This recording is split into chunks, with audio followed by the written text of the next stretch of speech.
Okay, so this leads us to the last video of questioning. If you have any more questions that I haven't answered, please comment in the comment section below, and I'll research and I'll figure out another video to produce to answer your question or questions. This one is the classic why. Why would they do this for? Why would the monarchy why would they do this to themselves? Why would Harry and Meghan do this to themselves? Why would there be a false narrative? What would be the purpose? I don't buy it. The royal family aren't that powerful, etc., etc., etc. You will see in my videos I have gone through the history of the royal family, of the monarchy, of the British Empire, of the Holy Roman Empire. I've explained this prior, but I'm going to just solidify this again for now probably the 10th time to just bring it home under this one video that has this question: what has been the purpose of this narrative? So the geopolitical strategy of Megxit, a covert royal initiative. Late 2017, the strategic vision for the modernization and globalization of the monarchy. The British monarchy, under the leadership of Queen Elizabeth II, yes, Queen Elizabeth II, began to formalize a strategic vision aimed at modernizing and globalizing the institution. This vision sought to position the monarchy in a rapidly challenging world where international diplomacy, media influence, and global power dynamics were increasingly important. Prince Harry and Meghan Markle, with their international appeal and progressive values, were identified as pivotal figures in this strategy. Mind you, I do not think that this was a late 2017 strategy, Megxit. I don't believe it was a 2017 strategy at all. It would have had to have been a strategy when they recruited Meghan prior to her whole creation since Suits. So 2010-ish or earlier, 2009, or even earlier than that. But she was recruited, and her whole PR and her whole acting career was built on this recruitment. So I would say, early 2000s, we're looking at this, and we're seeing that this is a plan. This is something that's been planned for a very, very long time. And Megxit was always going to be a part of Agenda 2030 and the global restructure of the empire.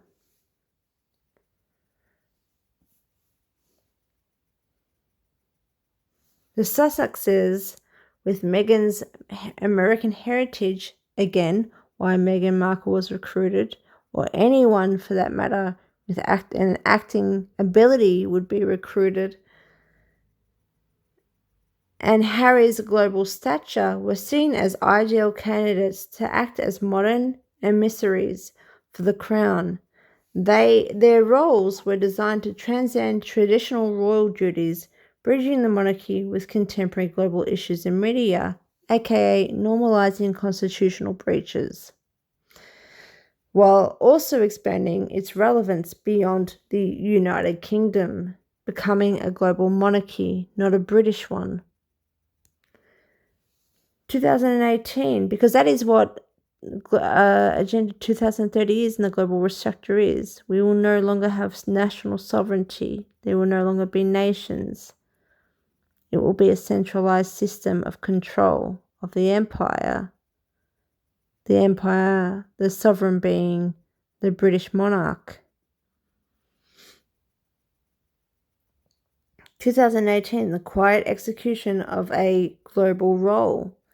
By this year, the framework for Harry and Meghan's involvement in the monarchy's modernization strategy had become more concrete, although I've just put up a short video of Andrew Morton saying that the Queen offered Meghan and Harry youth ambassador roles. They could choose any country they wanted in the world, and they'll become youth ambassador roles very early on in their relationship. Obviously, the relationship is not genuine, is not real, and this is a complete fabrication, all of it. But to say that means that this was all active from the get-go. There was no, like, this timeline that we've been given is a complete fabrication. By this year, the monetization concrete, the couple worked to formalize their charitable endeavors. The couple did not work at all.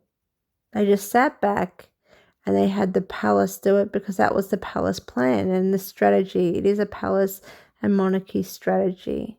So let's just say that. For the palace formalized what would be coined and branded as Harry and Meghan's charitable endeavours under the Sussex Royal brand, which is meant to be the Sussex Royal Foundation. It's meant to be the separation or the branching out of Harry and Meghan in Americana from the Royal Foundation, when really, in hindsight, it was just really everything was just a child project or child company or child whatever under the parent company, the Royal Foundation. The Royal Foundation, that is where James Holt was employed under. And they've just, created these little factions and restructured. And that's all that is.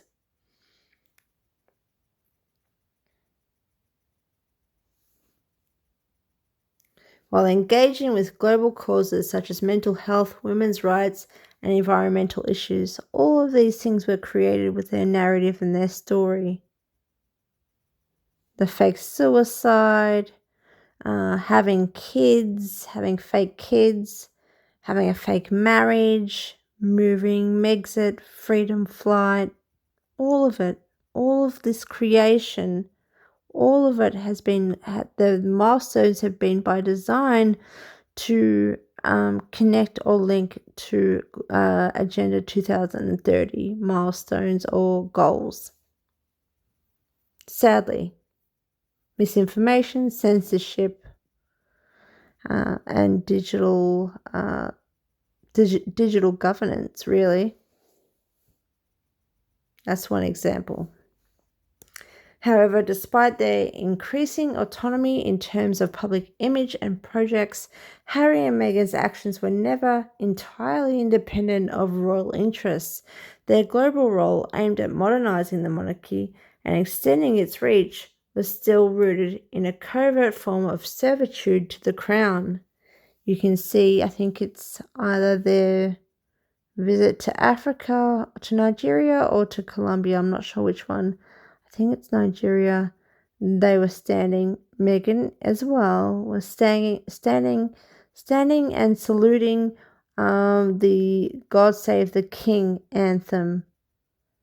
They are servants of the crown, and as Meghan is a recruited asset of the crown.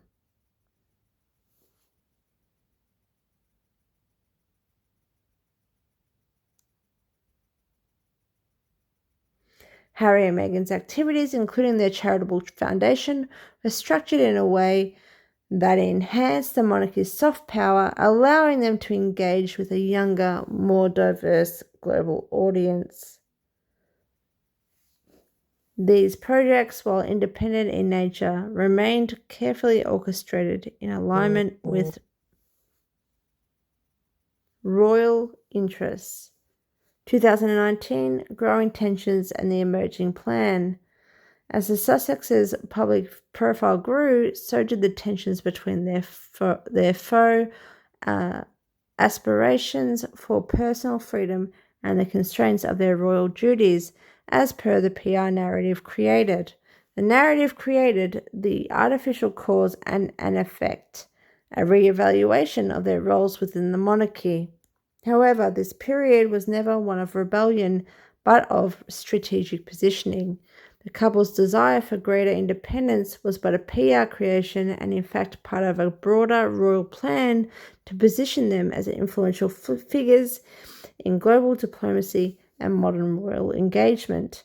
Their increasing visibility on international platforms, alongside projects that distanced them from traditional royal obligations, was part of a calculated move to allow them to play a greater role in the Crown's global strategy, while maintaining ties to the monarchy.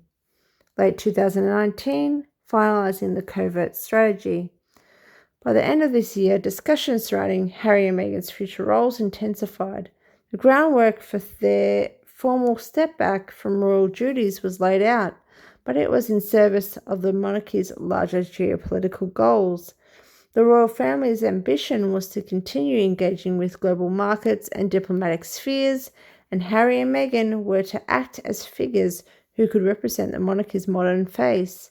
They were tasked with maintaining the monarchy's relevance on the international stage, particularly in North America and the Commonwealth, at a time when Britain's global standing was in flux due to Brexit and other geopolitical shifts.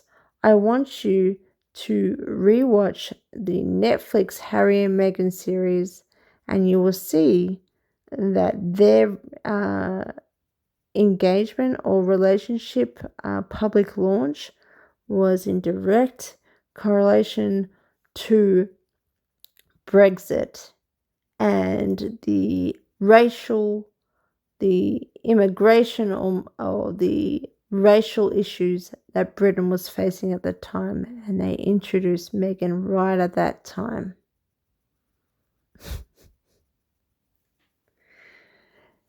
And now you see, again, this immigration issue being played out again in Britain.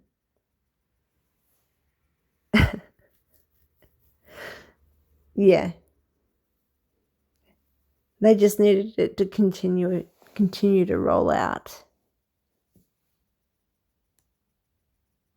This period marked the finalization of a strategy that would see Harry and Meghan remain closely linked to the Crown, but with a degree of personal autonomy that would allow them to engage with global issues and public platforms outside traditional royal duties, aka being allowed to commit and conduct constitutional breaches, like politically interfering in the Australian Parliament in our policy of misinformation, which they did with a World Economic Forum shell research agency that was not really Australian.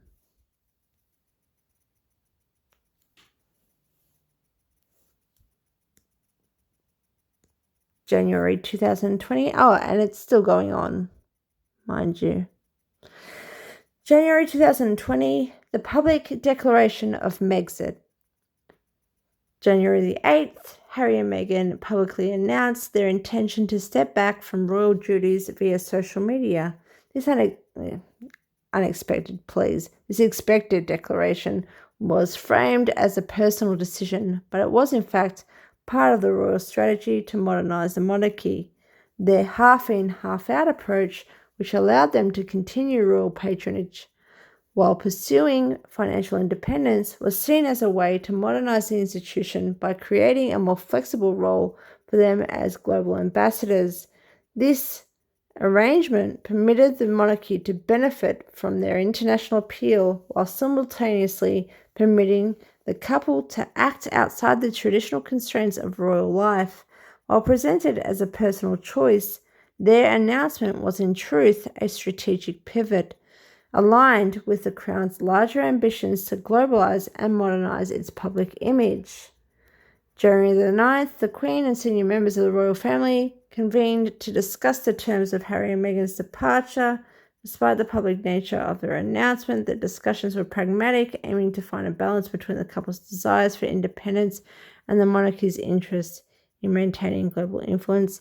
I don't think that ever happened, nor do I think the January 13th meeting ever happened, because there was no need to have a discussion. This was a plan and strategy that the Queen ordered, and it was commissioned by, it was drawn out by Sir David Manning, Sir David Manning, isn't it? And Sir Christopher Gate, or Lord Gate, which was the Queen's secretary at the time.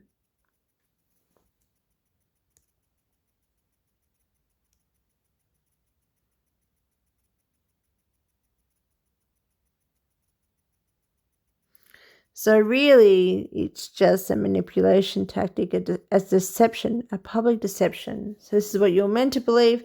They could step back from the royal, their official duties while retaining their titles. This compromise ensured that their roles as global figures would continue to serve the Crown's broader geopolitical strategy while permitting them a degree of freedom. January the 18th, the final details of their departure were formalised. They relinquished their titles and agreed to no longer receiving only 5% of public funding, retaining the rest, so the other 95% of their income, and continued to maintain ties to the monarchy.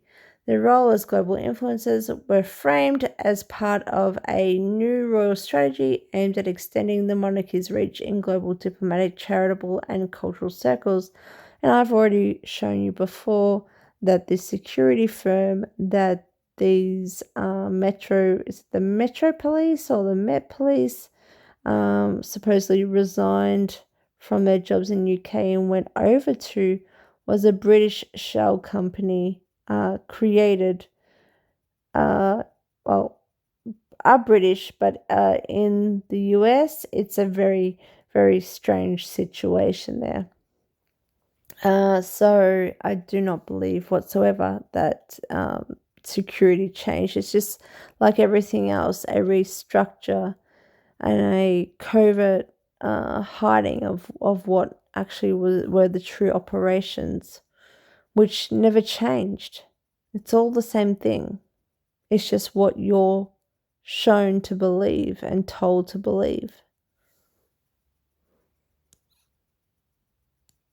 Harry and Meghan's transition was not an abrupt departure, but a redefined role wherein they act as international ambassadors representing the monarchy's modern values while also pursuing their personal goals. This shift was strategic. That is a PR branding of it, mind you. This shift was strategically designed to align with global trends and challenges, particularly in terms of soft power and international influence. What a campaign! 2020 and beyond, execution of the monarchy's global strategy. After relocating to North America, Harry and Meghan continued to focus on their personal projects, which were aimed at furthering global causes in line with the monarchy's modernization goals. Their involvement in media, entertainment, and philanthropic ventures like Vax Equity or Vax Equality in developing Commonwealth nations and encouraging pregnant women to get vaccinated reinforced the monarchy's soft power and global influence, especially in markets outside of the UK, such as North America. Wowee. While these activities were seen as Harry and Meghan's personal endeavours, they were strategically aligned with the Crown's broader diplomatic and cultural objectives, aka Agenda 2030, positioning them as modern ambassadors of the royal family's values in an increasingly globalised world, aka cultural ambassadors of Agenda 2030. Conclusion: Megxit as a covert geopolitical strategy. In this context, Megxit should be understood not merely as a personal decision by Harry and Meghan, but as part of a larger covert strategy orchestrated by the British monarchy to modernise and globalise its role in contemporary geopolitics. The Sussexes' departure from traditional royal duties allowed them to play a crucial role in extending the monarchy's reach and influence, particularly in North America and among younger, more global audiences. While they were given more freedom, Harry and Meghan remained, in essence, in service to the crown, their actions carefully calibrated to align with the monarchy's evolving geopolitical strategy. Their roles as global ambassadors were an integral part of this modernization, reinforcing the monarchy's place in an interconnected world. Yeah. Christopher Gate, as the Queen's private secretary during this period, likely played a critical advisory role in shaping the constitutional and diplomatic aspects of this strategy, aka, well, that was including Megxit, ensuring that Harry and Meghan's transition, or their roles, or their duties, or their missions, did not undermine the monarchy's stability of international relevance. That is what Gates' role was.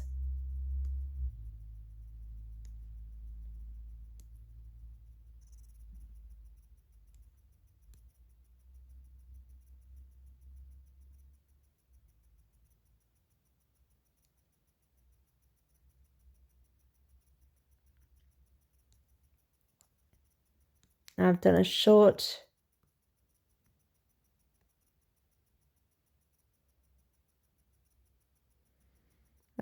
thread on this. If you wanted to see this, I can post you a link.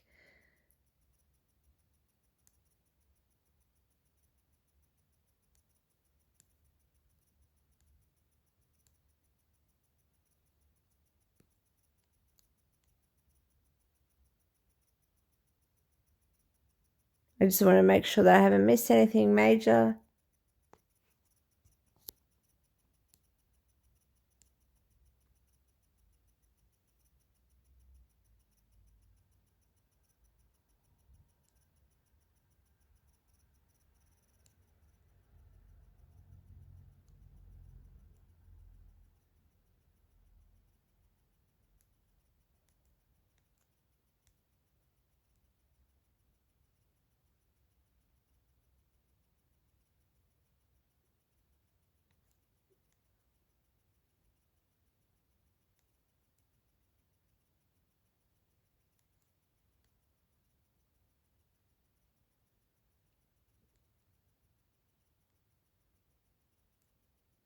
I don't think so. Let me just see here.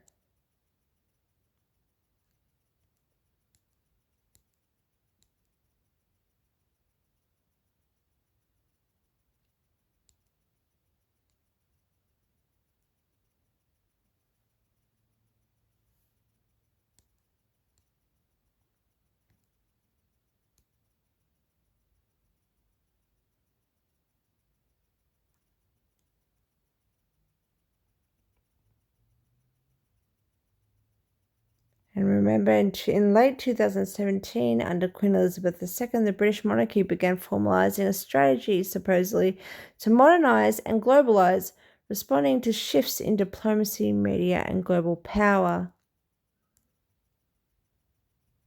Prince Harry and Meghan Markle, with their global appeal and progressive values, were key to this vision, positioned to help the Crown remain relevant in a changing world through a structure of their ruling empire via Agenda 2030.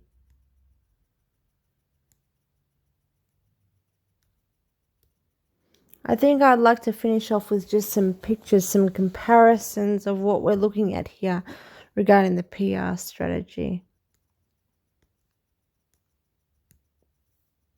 Willie and his fun-loving dad with his kids.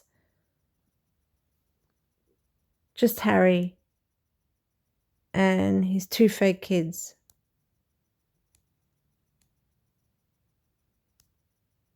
Similar roles. That's Tedros.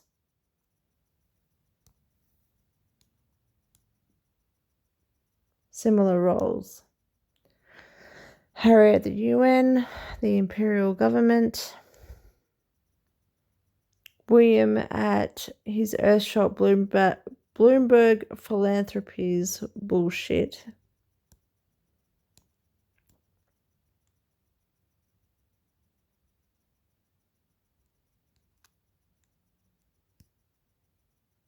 Same shit, different shovel.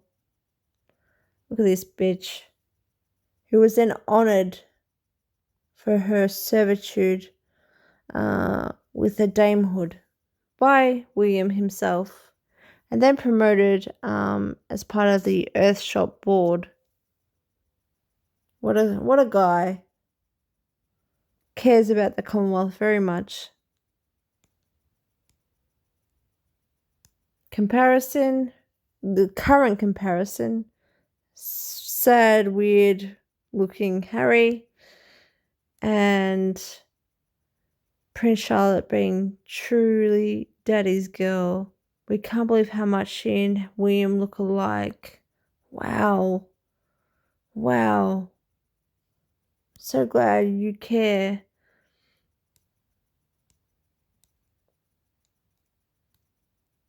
This image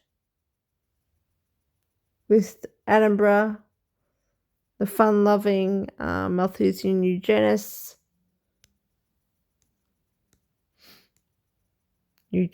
should I say, compared to this one. This is why I don't even bother commenting on these stupid PR stunts. Oh, and this one, how can I forget? Wow.